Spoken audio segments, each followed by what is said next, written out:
Le Real Madrid s'incline sur la pelouse de l'Espagnol Barcelone ce soir, 1-0, 18e avant cette rencontre. L'écart avec l'Atlético n'est plus que d'un point et le Barça pourrait recoller à 4 points demain. Nono est avec nous, salut Nono.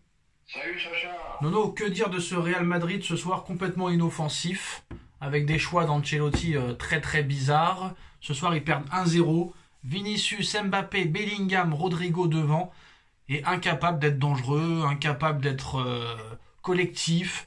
Et pour moi, Nono, vous allez me dire, ouais, mais je m'en prends à lui. Est-ce que Nono, l'Otin, n'a pas complètement déséquilibré, du moins, l'aspect offensif?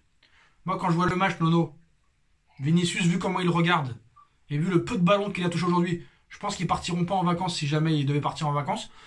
Rodrigo, c'est le seul respectable dans cette équipe. Et le mec, on le met à droite complètement très très bas. Bellingham, à gauche. Lui, Bellingham, je pense qu'il en a ras le cul. Un coup, c'est numéro 8, un coup, numéro 6. Un coup, il joue à gauche, un coup, il joue à droite. Un coup, il joue numéro 9. Et puis, Nono, désolé, avant de te laisser débriefer cette défaite du Real Madrid ce soir, Nono, je suis désolé. Carvajal, blessé 1 an, tu le remplaces pas. Militao, blessé plusieurs mois, tu le remplaces pas. Alaba, tu le remplaces pas. Benzema, tu le remplaces pas. Toni Kroos, tu le remplaces pas. D'accord, t'es le Real Madrid. D'accord, t'as peut-être une chance pas possible. Les arbitres avec toi, le palmarès le plus gros de l'histoire. Mais la chance ne peut pas toujours tourner en ta faveur. Et à un moment donné, quand t'as des joueurs comme Kroos, Carvajal qui sont plus là, Alaba, etc. qui sont plus là, tu dois les remplacer. Tu ne les remplaces pas. Et là, Nono, voilà, ce soir tu perds 1-0. Et en plus de ça, Nono, l'Otin inexistant, l'Otin contre Brest inexistant. Non seulement il a été inexistant toute la saison contre les grosses équipes, ils nous ont fait leur cinéma depuis quelques semaines. Il est revenu, il va avoir le ballon d'or, etc. Mais le mec, il n'a rien fait contre les grosses équipes. Et même contre les petites équipes, il a du mal. Et puis Ancelotti qui se renouvelle pas, peut-être la saison de trop. Mais Nono, moi je sais pas ce que t'en as pensé ce soir, mais je vois pas comment ils peuvent éliminer City avec les nombres d'absents qu'ils ont. Et City qui vient de recruter quand même 3 recrues et qui va peut-être en avoir une 4e d'ici le 3 février. Nono, c'est à toi. Eh ben Sacha, on va commencer par le commencement. Déjà, ça va faire fermer quelques bouches, surtout aux médias espagnols, qui, ça y est, Mbappé Ballon d'Or. Attention, je fais pas une fixette sur Mbappé, hein. Je vais y venir. Mbappé, bah si, ils en font une fixette, ils en font une fixette parce que tu peux en faire une, toi, s'ils en font une. Alors, ils en font une fixette. Pourquoi? Parce que il faut bien vendre le produit, alors que Mbappé, pour moi, est très décevant. Bon, c'est vrai, il a marqué contre les 3 derniers. Dès que le niveau s'augmente, c'est compliqué pour lui. On l'a vu ce soir contre un Espagnol Barcelone qui jouait un peu bas. Et ben, c'est plus compliqué pour lui. Et puis moi, je suis désolé. Quand il y aura un entraîneur qui aura les couilles de le faire sortir, voilà. Rodrigo, il a couru, lui et Vinicius d'ailleurs, hein. Rodrigo a parcouru des kilomètres et des kilomètres. Rodrigo surtout, Nono. Rodrigo surtout, Nono. Surtout Rodrigo. C'est ce que je te dis, Rodrigo, il a parcouru des kilomètres et des kilomètres. Donc voilà, ça fait fermer quelques bouches à pas mal de gens, surtout aux médias espagnols et français. Bon, peut-être que la semaine prochaine, contre Alavés, je dis n'importe quoi, il en mettra 3. Mais de toute façon, ils ont le problème. Là, on va parler de football. Ils ont le même problème qu'à Paris. Tu peux pas jouer avec les 4 fantastiques. Ça dépend pas assez. Quand tu vas rencontrer un Liverpool ou une équipe de cette qualité-là, tu vas prendre dans la tête. Avec les 4, tu peux pas jouer. L'équipe est déséquilibrée. Alors bien sûr. C'est ce que je vais dire. Et un petit coup de gueule pour finir.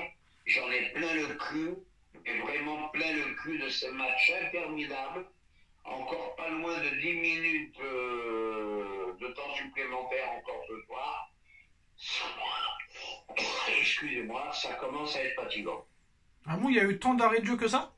7 minutes exactement. Bientôt les matchs vont durer. Ouais, c'est ça, ouais. Ouais, t'as raison. T'as raison. Et puis voilà. En plus de ça, tu perds Toni Kroos, tu le remplaces pas. Modric, il est encore très bon, mais c'est plus le Modric d'avant. Et ça se voit que c'est la fin de carrière qui arrive. Tu peux pas. Pourquoi le mec n'a pas recruté? Tu vois, quand t'as des besoins, tu dois recruter. Le mec, il veut que des joueurs gratuits. Mais non, ça se passe pas. Il va falloir qu'il sorte les Lazariens, le père Pérez. Hein. 1 milliard de chiffre d'affaires par an. Il recrute presque plus personne. Tchouaméni, tu le vois qu'il est mauvais défenseur central. Pourquoi tu continues à le mettre? Moi, Nono, je voudrais que tu nous parles du match contre Manchester City. City qui va faire rentrer 3 recrues là. Marmouche, Kourkhanov là de Lens et le petit Brésilien qu'ils ont acheté 50 bâtons. Il y a peut-être un quatrième qui va arriver, là, je sais plus comment il s'appelle. Et là, ça change tout, Nono. Un joueur par ligne.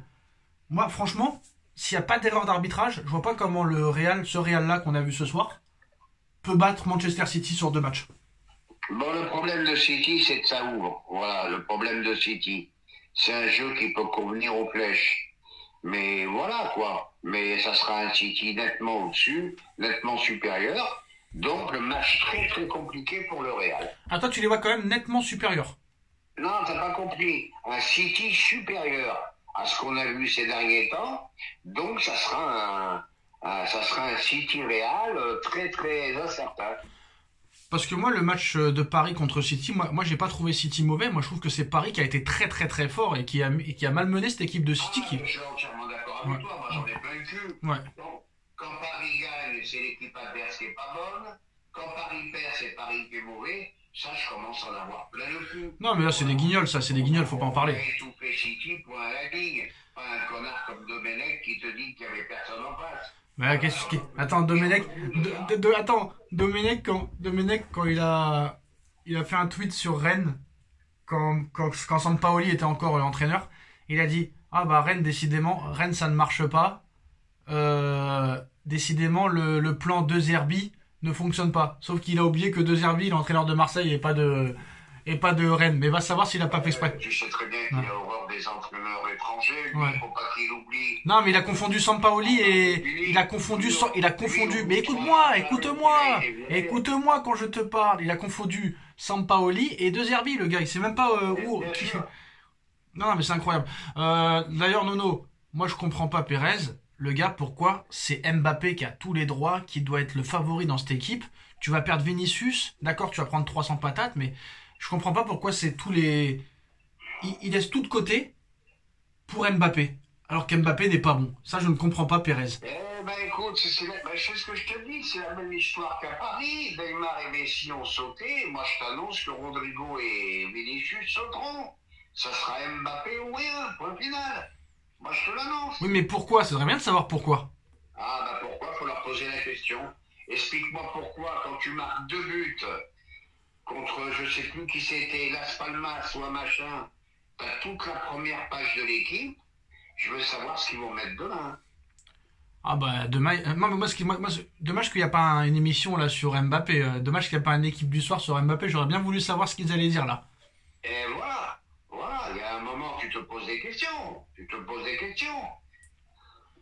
Et pourquoi aucun entraîneur ne peut le sortir? Je sais pas, moi, il les a raquettés à tous. C'est un truc de fou.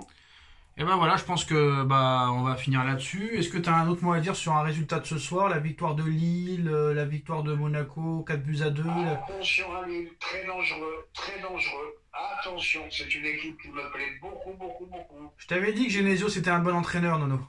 Eh oui. Moi, le premier, je me suis moqué de lui à l'époque, mais c'est un très, très bon entraîneur. Et ton copain Riolo. Et ses équipes, pareil, et ses équipes qui pratiquent un très beau football.